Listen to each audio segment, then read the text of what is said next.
Hey there, YouTube. Just putting together a video for a motor swap on the Redcat Ascent.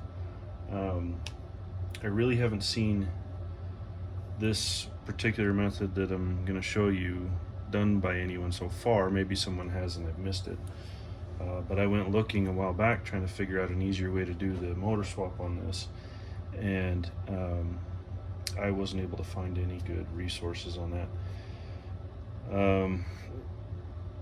For those of you that have tried it, I'm sure you understand what I'm talking about. This is a little bit of a pain to do a motor swap on, and it's mainly because of the way they designed these towers right here. And I don't want to spend too much time on this. I mean, this is the one that my truck here, it's got shocks updated, wheels, tires updated, some brass on the front. This has been a great truck. Like most reviews have said, this is well worth the money. I don't know if I'm going to change the frame rails out or not for some of the other options that are starting to become available. I may pick up some Rock Pirates RC towers for it, just because you can see I've got the shock keys on here, and options are a little bit limited on the stock setup. But I've already put a Furitech in here. This is the Furitech Python, and I'm going to go ahead and take that out and put this in. The main reason for that, I think this is probably a decent motor, but for whatever reason mine will not update the firmware, and I'm outside of the warranty period. So I'm gonna pull it out and see if I can find another home for it or figure out what to do with it. But in the meantime, I'm gonna drop in a Fusion to replace it. I'm going with the 1200 kV because the gearing on this truck does seem to be a little bit higher than normal or average. When I went with the 2000 kV Furitech, I believe I went down to a 10 pinion or a 10 tooth pinion. I'm going to go back to the stock 12 tooth with the 1200 kV.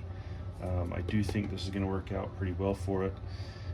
If not, we can always go up on the pinion or go to an 1800 kV. But on with the little trick here for doing the motor swap. Let me get this out of the way and get started on this. We've got to get the shock out of the way, and we can just kick that to the side. We do need to get this screw out of the way so that the tower can pivot. You also do need to get these 4 screws out so that the motor plate is able to come out.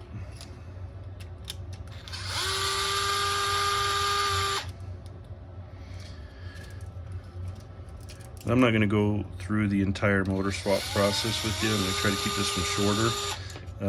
I'm just going to show you what it is I'm doing to get the motor plate out and accessible to change the motor out, and then you can take it from there. Maybe I will come back and show putting it back together.